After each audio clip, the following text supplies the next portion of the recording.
안녕하세요. 저는 겉과 속이 다른 사람을 세상에서 제일 싫어하는 여자입니다. 하필이면 저희 시댁 식구들이 겉으로만 반지르르 하고 속은 정말 시커먼 사람들이었거든요.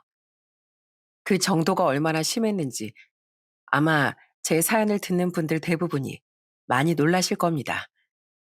그럼 지금부터 얘기해 볼 테니 잘 들어주셨으면 좋겠어요. 전 어릴 때부터 군단위 마을에서 사과 농사라는 부모님 밑에서 자랐습니다. 수학철이 되면 오빠들과 같이 부모님을 도와 사과를 따는데 그게 너무 재밌더라고요.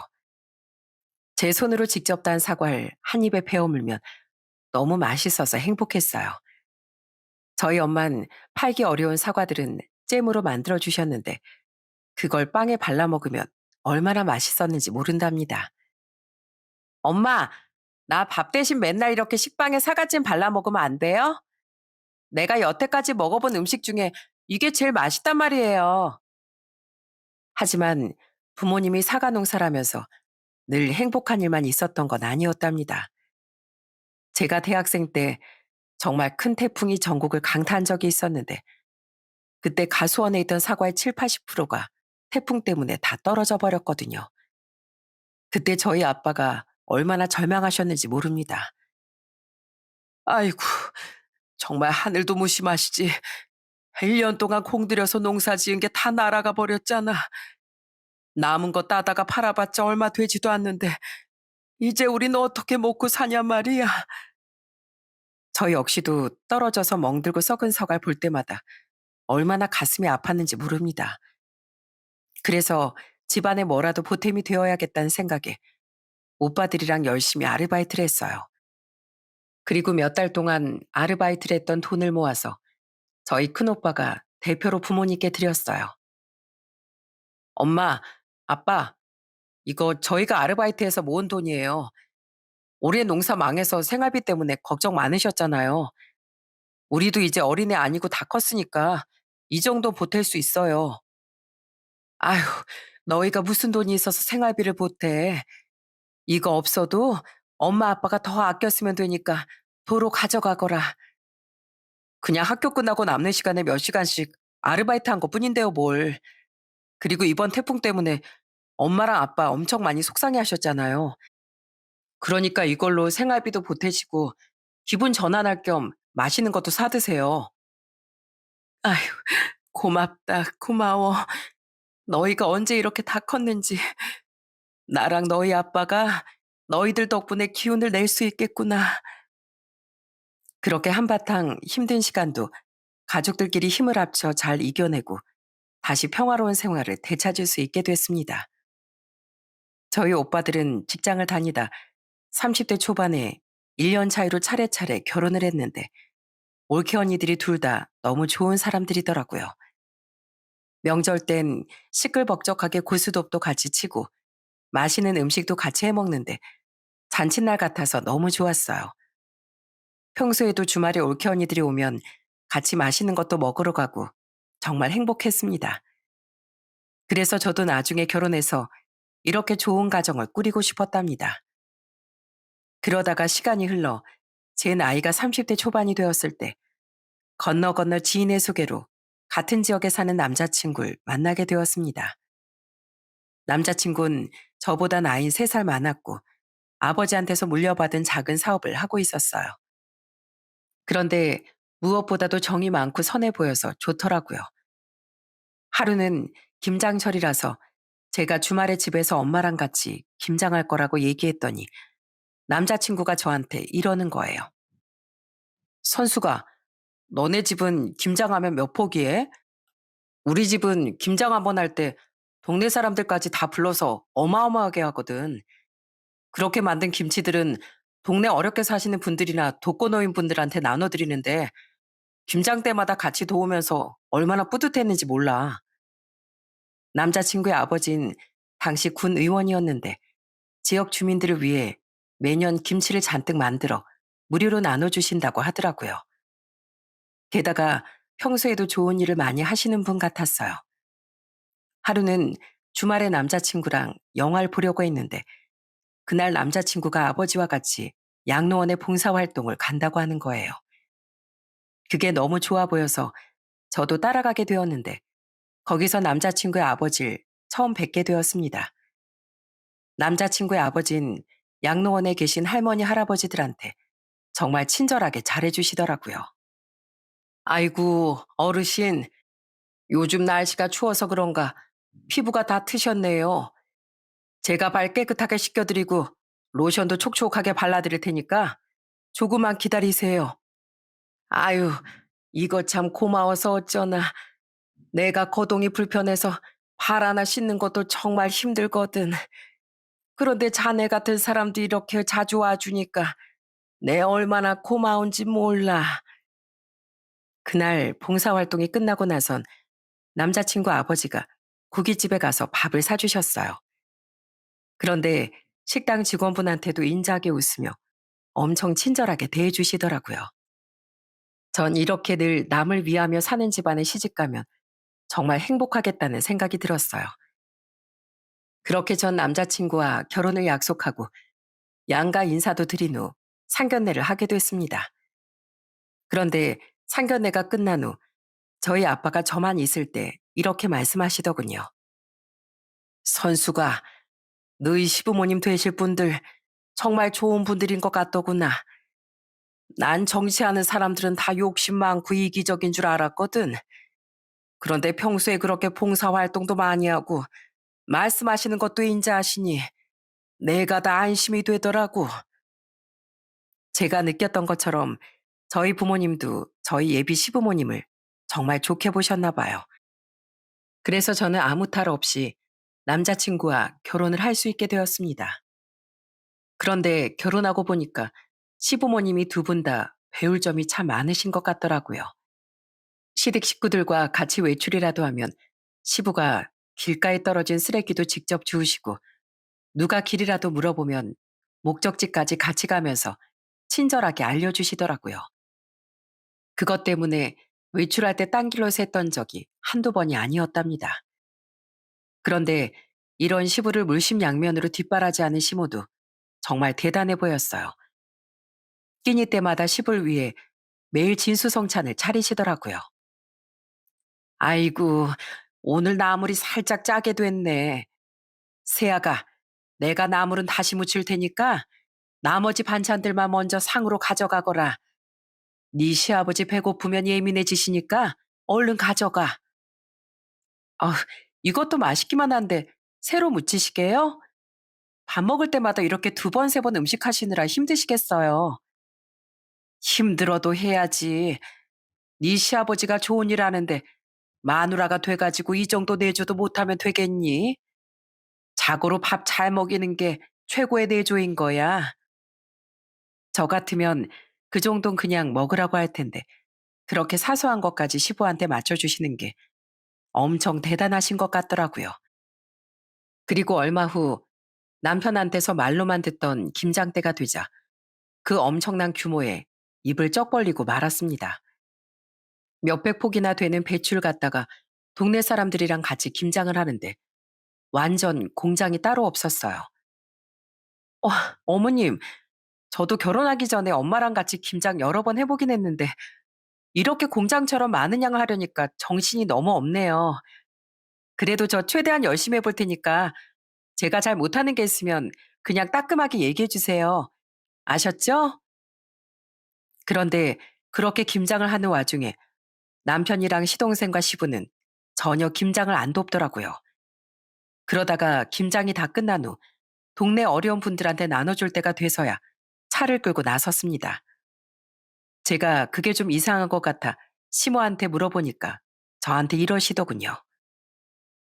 원래 우리 집은 여자 역할이랑 남자 역할이 따로 있거든. 원래 김치는 여자들이 담가야 맛있는 거야. 그리고 김치 나눠주러 갈 때 무거우니까 남자들이 가는 거고. 그나저나 너도 같이 따라가서 옆에서 사진이나 좀 찍어줘라. 네 시아버지가 좋은 일 하시는데 사진으로라도 좀 남겨야 되지 않겠니? 그렇게 전 시부를 따라가서 김치통을 들고 나르는 시부의 모습을 사진으로 몇 장 찍었어요. 나중에 남편이 그 사진을 저한테서 받아갔는데 뭐에 쓰는진 말을 안 해주더라고요.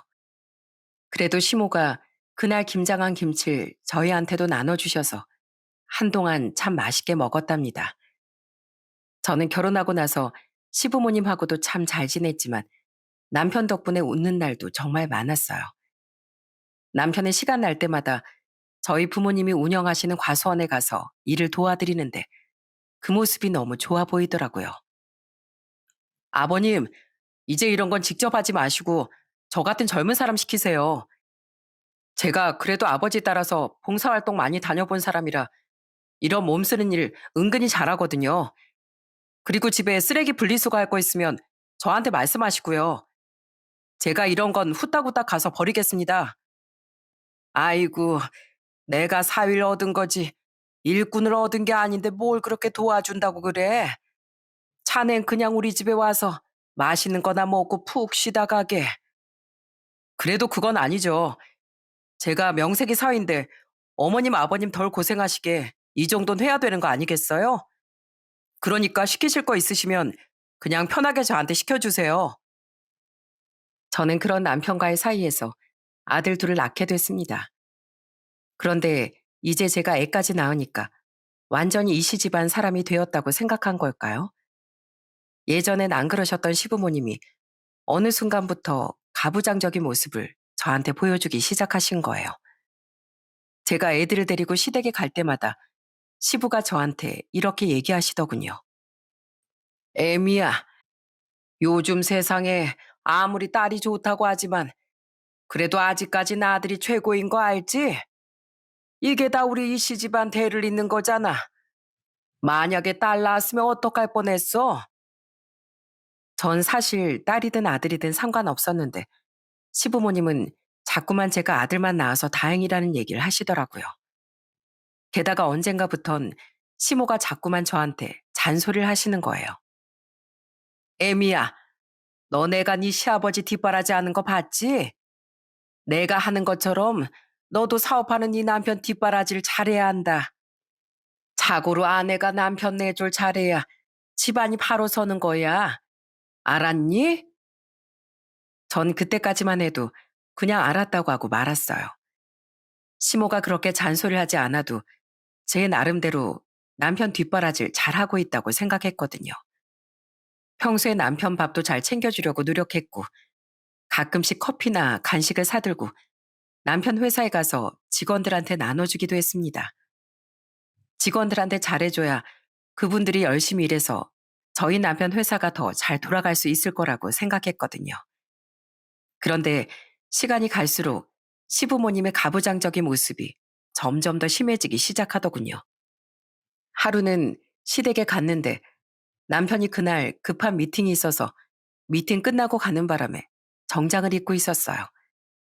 그런데 시모가 남편 옷을 보더니 저한테 또 잔소리를 하시는 겁니다. 아유, 넌 네 남편 옷 좀 잘 챙기지.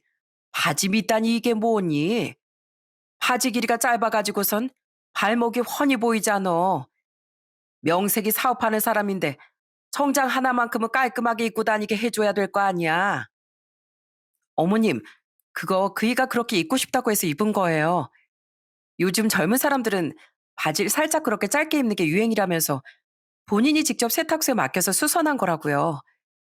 저도 그건 좀 별로인 것 같아서 얘기해봤는데도 본인이 그게 좋다는데 어떡하겠어요.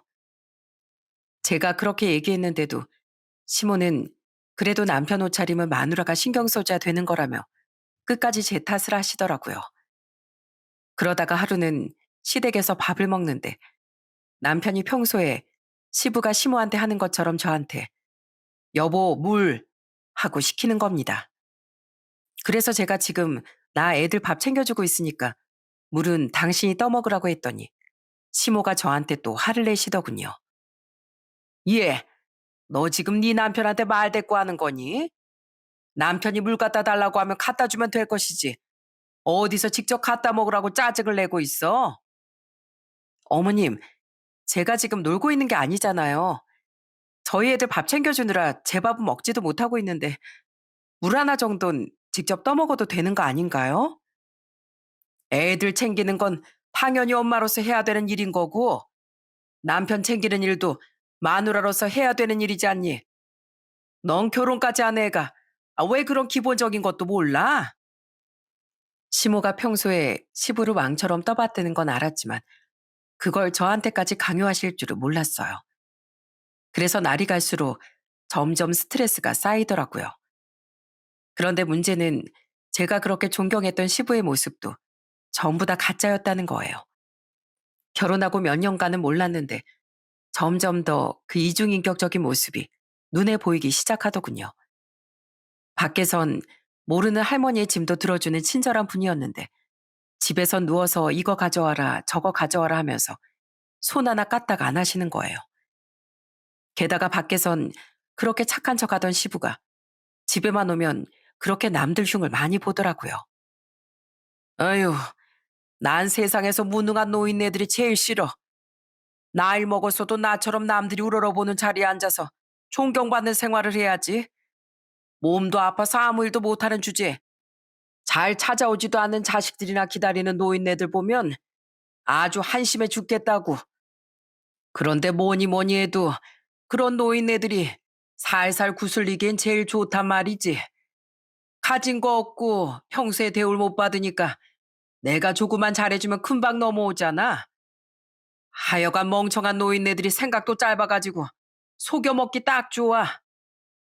그 얘기를 들으니 그동안 밖에서 동네 주민들한테도 잘해드리고 봉사활동도 많이 했던 게 전부 다 거짓으로 느껴지더군요. 저는 진심으로 우러나와서 하는 건 줄 알았는데 그게 아니라 그냥 이미지 관리를 위해 하는 거였나 봐요. 게다가 시부는 같이 시장을 가서 물건 하나를 살 때도 자꾸 저보고 사진을 찍으라고 하시는 거예요.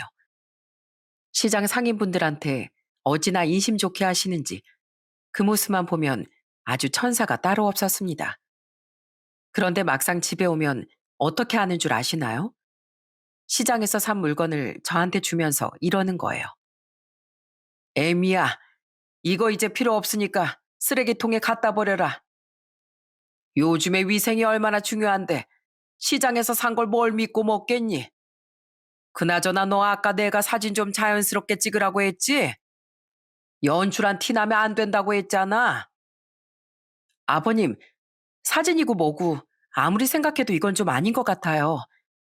그분들이 아버님이 이렇게 뒤에서 욕하고 쓰레기통에 버리라고 하시는 거 알면 얼마나 실망하시겠어요. 저 이거 동참 못하겠으니까 그냥 다음부턴 사진은 다른 사람한테 찍으라고 하세요. 참나, 원래 정치 쪽에 발 담근 사람들은 다 이런 식으로 하는 거야. 세상 사람들이 다 너처럼 순수한 줄 알아? 세상에 정치인들이 선거 전에 시장에서 쇼를 한다는 얘기를 듣긴 했지만 저희 시부가 그럴 줄은 정말 몰랐습니다.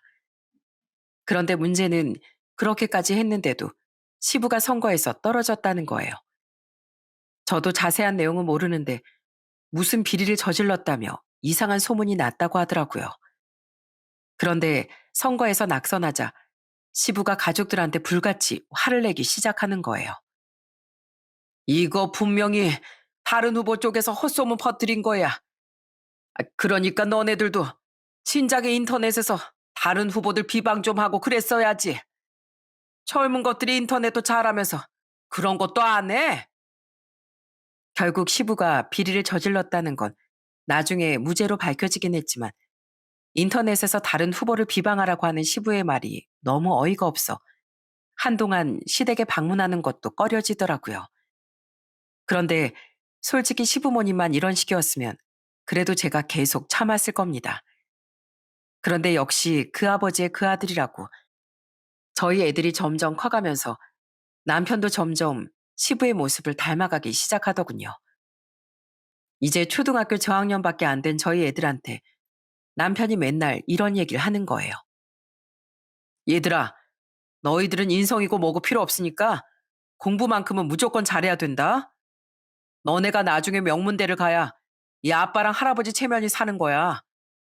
너네 나중에 의사나 판검사 같은 전문직가 안 될 거면 아빠한테 아는 척도 하지 마. 알았어? 제가 애들한테 무슨 그런 얘기를 하냐고 한마디 하면 현실적인 걸 알려주는 것 뿐이라면서 오히려 당당하게 나오더군요. 게다가 시부처럼 밖에선 좋은 사람인 척하면서 집에 와선 자꾸 남들을 험담하는 거예요. 한 번은 애들과 같이 외식을 하고 집에 돌아왔는데 남편이 저희 테이블에 서빙을 해줬던 알바생을 욕하더군요. 여보, 아까 식당에 있던 그 여자 알바생 진짜 뚱뚱하지 않아? 나이가 20대 초반밖에 안 되는 것 같은데 벌써부터 저러면 어떤 남자가 좋아하겠어? 자고로 여잔 예쁜 게 자산인데 그런 걸로 치면 그 알바생은 거지나 마찬가지잖아. 아니, 그 알바생이 뚱뚱하든 퉁퉁하든 당신이 무슨 상관이야? 그러는 당신은 무슨 대단한 미남이라도 되는 거야? 그것도 아니면서 왜 자꾸 다른 사람들 외모 가지고 욕하고 그러는 거냐고. 내가 욕하고 싶으니까 욕하는 거지. 그리고 아까 집에 오는 길에 봤던 노숙자 있지? 난 진짜 그런 사람들 한심해 죽겠어. 그렇게 길바닥에 앉아서 구걸할 거면 가서 막노동이나 하지 그게 뭐야? 그래도 내가 이미지가 있어서 10,000원 한 장 적선해 주긴 했는데 그런 인간들한테 나가는 돈 생각하면 진짜 아까워 죽겠다고. 세상에 그럴 거면 노숙자한테 돈을 주지나 말던가. 이미지 관리한다고 자기 손으로 돈을 줘놓고선 왜 욕을 하는지 모르겠더군요. 그러다가 또 한 번은 술 먹고 새벽에 들어와선 저보고 해장하게 김치찌개 좀 끓이라고 고래고래 소리를 지르는 거예요. 제가 술주정하지 말고 그냥 들어가서 자라고 했더니 저보고 이러더군요. 뭐? 김치찌개 못 끓이니까 들어가서 자라고? 당신 우리 어머니 말 못 들었어? 자고로 남잔 하늘이고 여잔 땅인 법이야. 남편이 찌개 끓여오라면 끓여올 것이지. 어디서 여자가 말대꾸라고 있어? 뭐라고? 지금이 무슨 조선시대도 아니고 무슨 말 같지도 않은 소리를 하는 거야? 그리고 어머님이 하시는 말씀이라고 다 옳은 말인 줄 알아? 요즘 세상에 그런 식으로 얘기하면 지나가다 돌 맞아. 알아? 그러니까 시끄럽게 하지 말고 얼른 들어가서 잠이나 자. 그런데 남편은 점점 시부를 닮아 성격이 이상해지는 걸로도 모자라 저희 애들한테도 소홀해지기 시작했어요. 평소에도 바쁘다는 핑계로 애들과 잘 놀아주지도 않았는데 어린이날엔 우리 애들 선물을 사오기는커녕 본인이 차고 다닐 시계를 사와선 막 자랑을 하는 거예요. 여보, 이 시계 나한테 진짜 잘 어울리지 않아? 내가 명색이 사업하는 사람인데 이 정도 시계는 차줘야 되잖아. 아니 원래 차고 다니는 시계도 있으면서 무슨 시계를 또 샀대? 그나저나 당신 오늘 어린이날인 건 알아? 우리 애들 어린이날 선물 받고 싶어서 당신 오는 시간만 기다리고 있었는데 설마 아무것도 안 사온 거야? 초등학생이면 다 큰 거지 무슨 어린이야. 어린이날 선물은 유치원 때까지만 주면 되는 거야. 그래도 다행히 제가 애들한테 먼저 어린이날 선물을 사준 게 있었기 때문에 애들이 덜 실망하고 넘어갈 수 있었어요. 하지만 남편이 너무 애들을 안 챙기는 것 같아서 괘씸하더군요. 그런데 그 와중에 시모는 또 저만 들들 볶기 시작하는 거예요. 수시로 저한테 전화해서는 남편을 하늘이라고 생각하고 잘 챙기라고 하더군요. 그런데 겉과 속이 다른 건 시모도 똑같았습니다. 하루는 시모와 같이 지나가다가 동네 아주머니를 만났는데 그 아주머니가 저희 시모한테 이러시는 거예요. 아유, 효상이 엄마 아니야. 아들들도 잘 키우고 며느리도 잘 얻어서 그런지 볼 때마다 얼굴이 좋아 보이네. 그나저나 좀 있으면 크리스마스라서 아들들이랑 며느리한테 선물도 좋은 거 받겠어. 우리 애들은 워낙 무뚝뚝해서 그런 것도 안 챙기거든. 크리스마스 선물은 무슨 크리스마스 선물이에요. 난 굳이 선물을 받자면 배추나 실컷 받아봤으면 좋겠네요. 매년 이맘때쯤 우리 남편이랑 김장해서 어려운 분들 나눠드리는데 배출 선물 받으면 그런 분들한테 더 나눠줄 수 있잖아요. 나한텐 그게 최고의 선물이에요. 역시 효상이 엄마 뭐가 달라도 다르다니까. 사람이 어쩜 이렇게 착할 수가 있어. 내가 효상이 엄마만 보면 참 많이 반성하게 된다니까. 그런데 웃긴 건 그 아주머니 앞에서 그렇게 착한 척을 했던 시모가 그 아주머니가 가시자마자 저한테 이러시는 거예요. 참나, 배추는 무슨 배추? 선물은 뭐니 뭐니 해도 돈이 최고지. 안 그러냐, 에미야? 저는 그 말을 듣고 너무 어이가 없어서 한숨만 나오더군요. 이렇게 겉과 속이 다른 사람들 사이에 껴서 살려니까 너무 답답하고 속이 터질 것만 같았어요. 그런데 제가 결혼한 지 13년쯤 됐을 때 정말 충격적인 사건이 발생하고 말았습니다. 평소처럼 출근해서 일을 하고 있었는데 갑자기 모르는 번호로 전화가 온 거예요. 전화를 받아봤더니 남편 회사에서 오랫동안 일했던 여직원 지민 씨더라고요. 제가 종종 남편 회사에 간식을 사들고 갔었기 때문에 저하고도 알고 지내는 사이였거든요. 그런데 지민 씨가 저보고 갑자기 할 말이 있다며 퇴근하고 만나자길래 만나러 갔는데 정말 충격적인 얘기를 하더군요. 사모님, 진짜 웬만하면 사모님한테 이런 말씀 안 드리려고 했는데요. 도저히 참을 수가 없어서 사모님한테 말씀드리는 거예요. 사실 저 그동안 사장님 때문에 엄청 힘들었거든요. 세상에 알고 보니까 남편이 지민 씨한테 몇 달 전부터 엄청 찝쩍거렸다고 하더군요. 자꾸 둘이서만 밥 먹으러 가자, 여행 가자, 이런 식으로 조르고 지민 씨가 거절을 하니까 이렇게 얘기를 했다는 거예요. 지민 씨, 요샌 결혼해도 다 애인 한 명씩은 있는 거 몰라? 솔직히 지민 씨도 남편 한 명만 바라보고 살기엔 인생이 너무 지루할 거 아니야.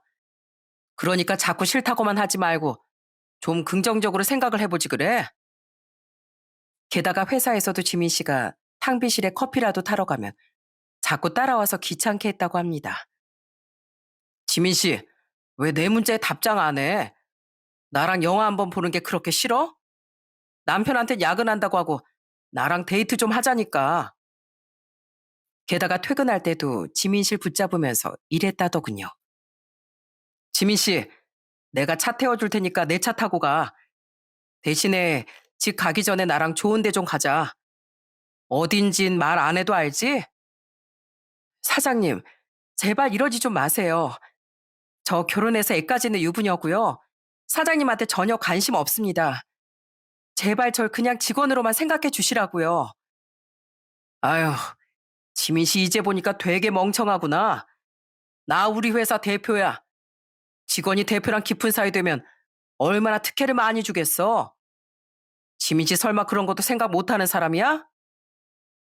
지민 씨는 저한테 그동안 남편과 주고받았던 문자 대화 내용과 통화 녹음 파일, 그리고 회사에서 남편이 찝쩍거릴 때 몰래 녹음한 녹음 파일까지 전부 다 저한테 보내주더군요.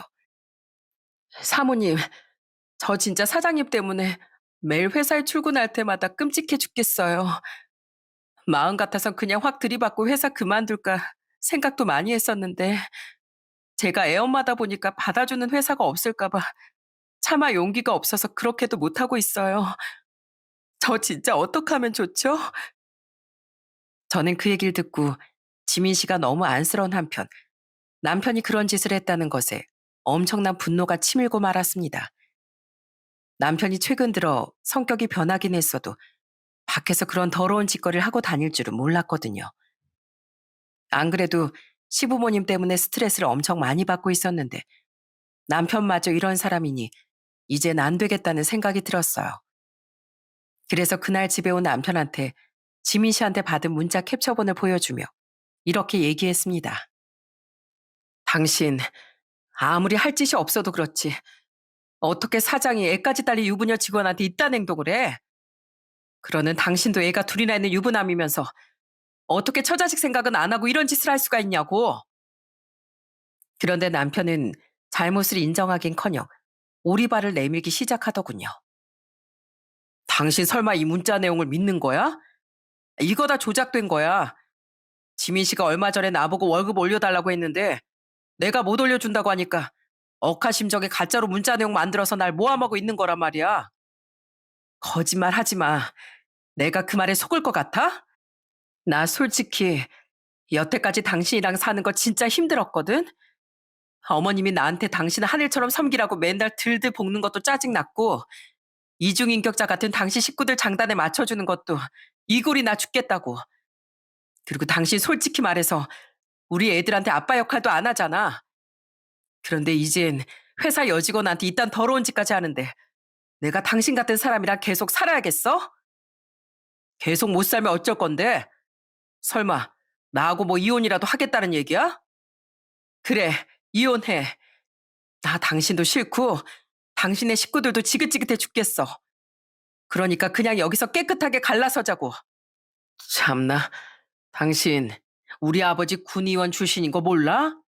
당신 이런 집안에 시집 온 거 엄청난 행운이다. 그런데 왜 그런 행운을 당신 발로 걷어차려고 그래?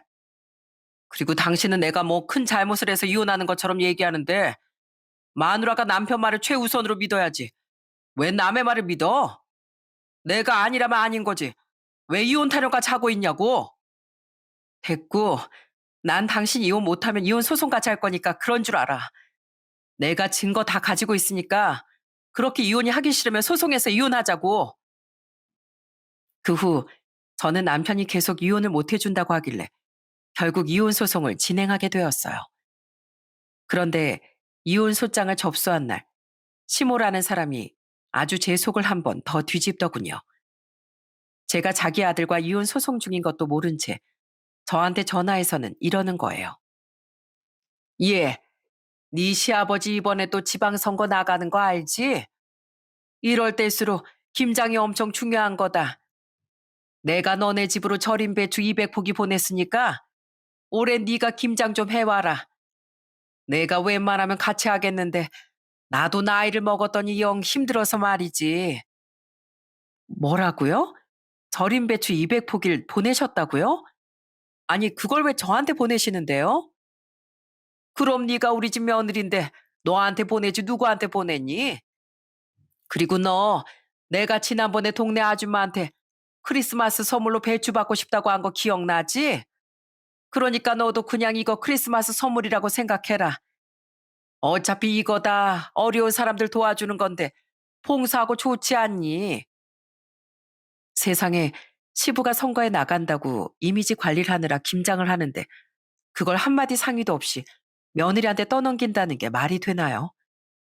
저는 너무 어이가 없어서 시모한테 이렇게 말했습니다. 아, 이거 가지고도 김치 나눠주면서 착한 사람인 척 코스프레하고 사진 찍으시려고요? 지난번에도 말씀드렸지만 전 그런 가식적인 일에 동참 못합니다.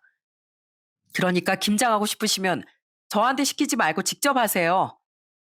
그나저나 이미 절임 배출 보내셨다고 하니 그건 이혼 위자료로 쓸게요.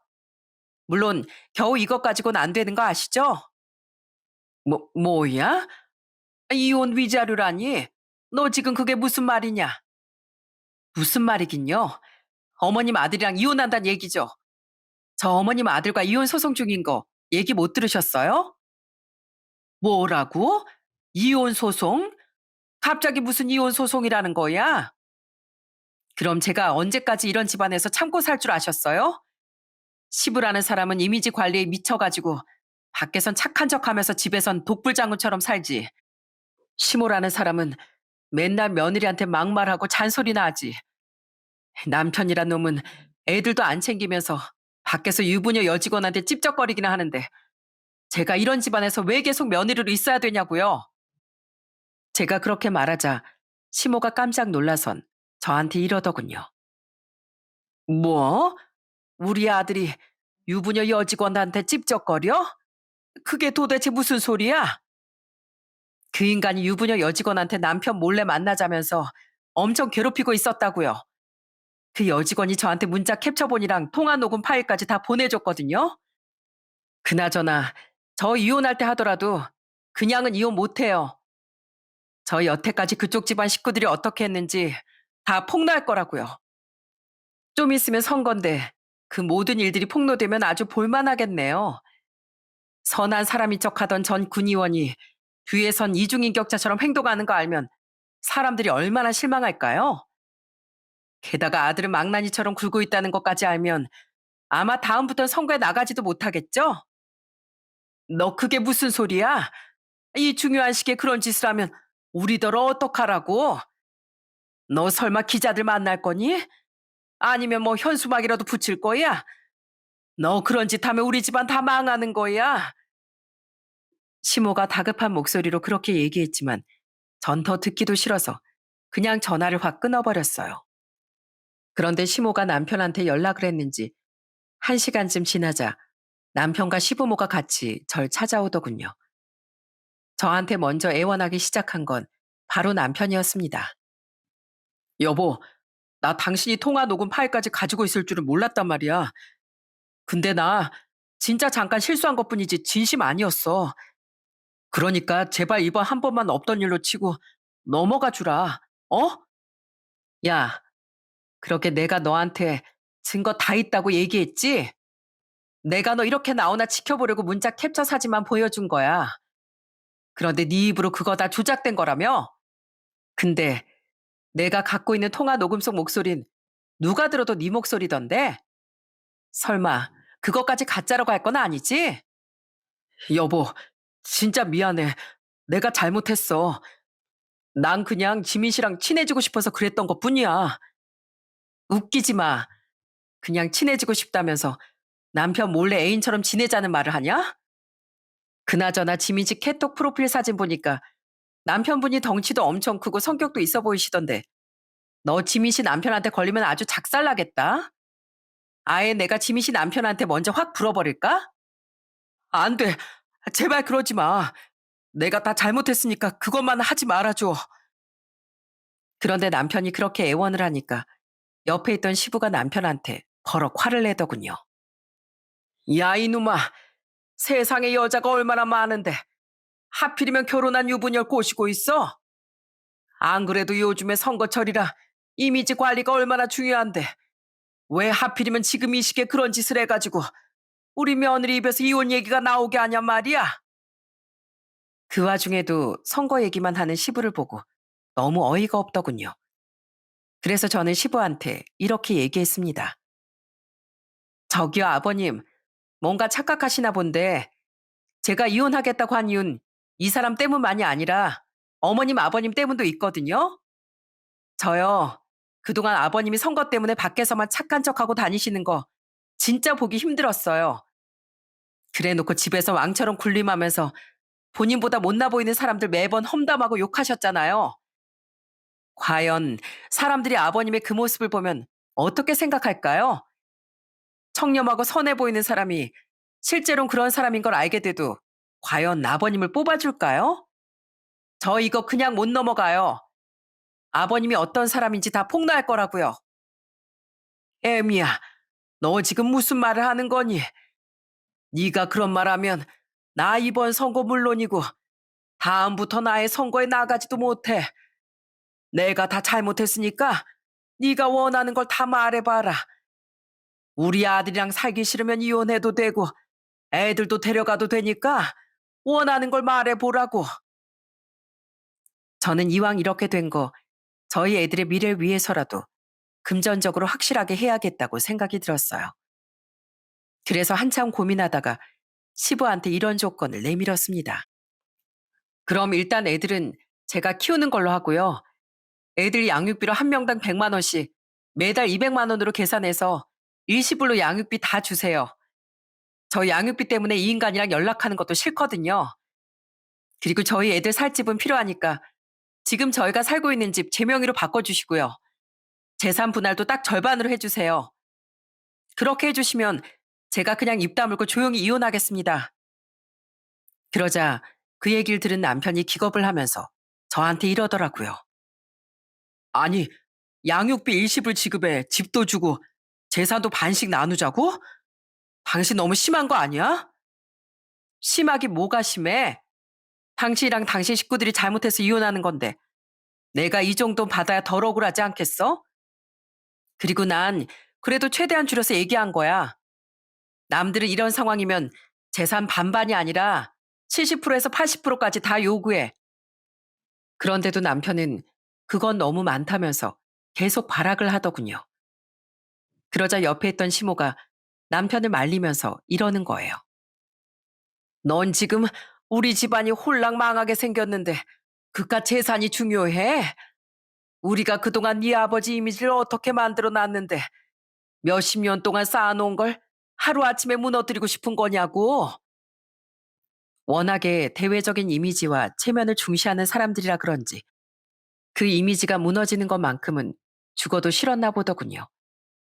결국 전 양육비도 일시불로 받고 같이 살고 있던 아파트도 받은 데다 재산도 5대5로 분할받은 뒤 이혼하게 됐습니다.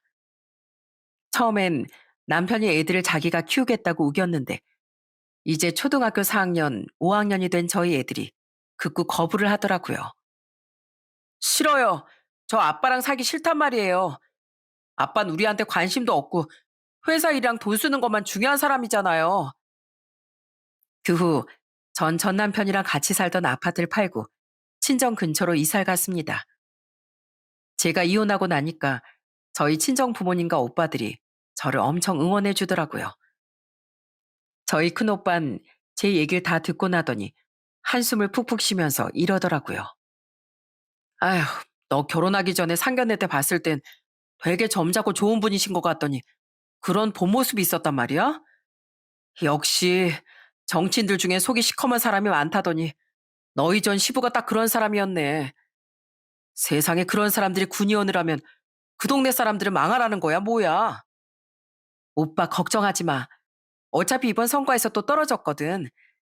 예전엔 밖에서 착한 척하면서 민심을 많이 얻었나 본데 이젠 그 약발도 다 떨어졌나 봐. 지금 벌써 2번 연속으로 낙선했잖아. 사실 전 시부가 이번 선거에서 또 낙선했다는 얘기를 듣고 얼마나 속이 시원했는지 모릅니다. 그런 사람이 군의원이 되면 자기 일속만 챙기지 주민들한테 도움이 되는 일은 안 할 것 같았거든요. 그렇게 저는 이혼한 후 저에게 남편의 더러운 실체를 알려준 지민 씨한테 너무 고마워 따로 만나 작게나마 사례를 했습니다. 그러자 지민 씨가 그동안 무슨 일이 있었는지 저한테 알려주더라고요. 사모님, 사실 저 그때 사장님이 저한테 그러셨던 거 저희 남편한테 다 얘기했어요.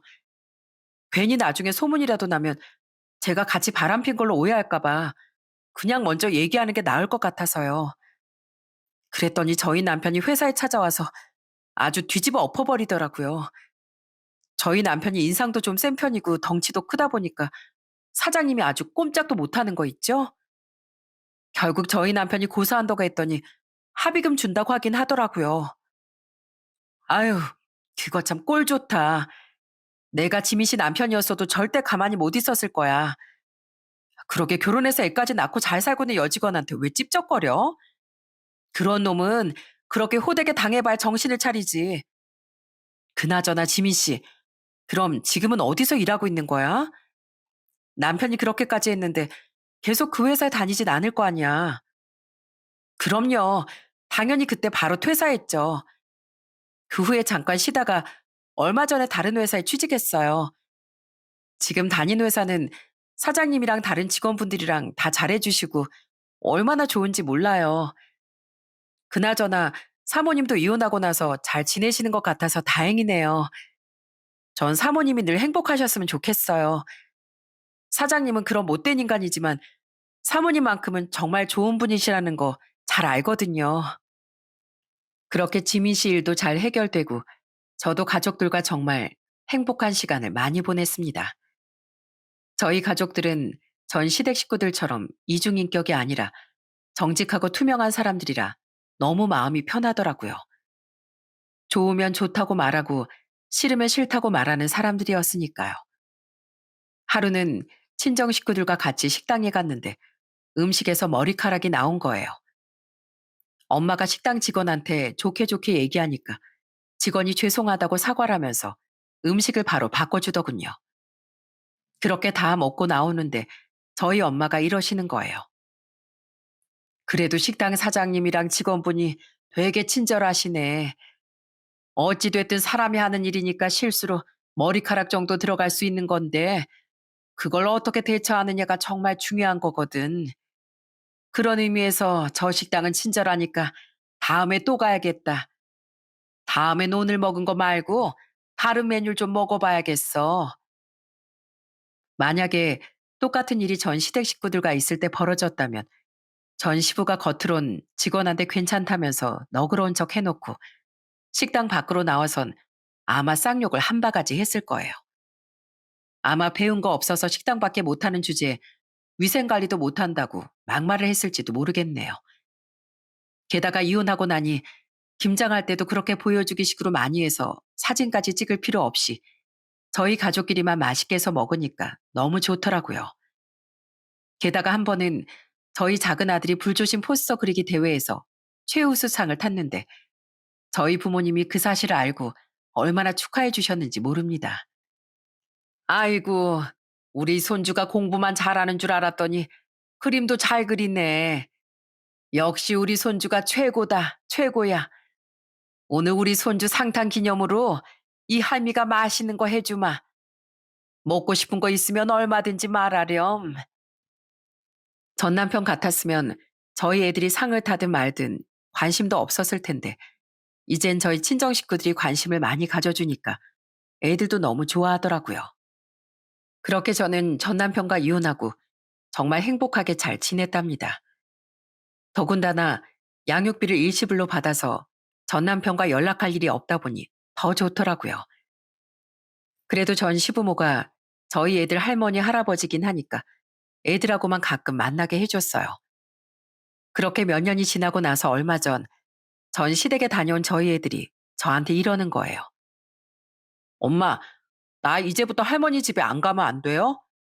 할머니 집에 가면 다들 한숨만 쉬고 안 좋은 얘기만 하니까 나까지 기분이 안 좋아진단 말이에요. 뭐? 할머니랑 할아버지가 너네한테 무슨 안 좋은 얘기를 하는데 요즘에 아빠가 사업이 잘 안 돼가지고 맨날 할머니랑 할아버지한테 돈 달라고 한대요. 그리고 할아버지도 저희 갈 때마다 맨날 술 먹고 주무시기만 하는 거 있죠? 게다가 할머니도 힘들다면서 자꾸 한숨만 쉬는데 가면 우리까지 우울해지는 것 같아서 가기 싫단 말이에요. 애들 얘기를 들어보니 전 남편은 요즘에 사업이 휘청거려서 힘들어하는 것 같고 선거에서 2번 연속으로 떨어진 전 시부도 술독에 빠져 사는 것 같더라고요. 전 시모는 평생을 전 시부를 하늘처럼 모시면서 뒷바라지를 했는데 결국엔 남편이고 아들이고 다 잘 안 되니까 우울해하는 것 같았고요.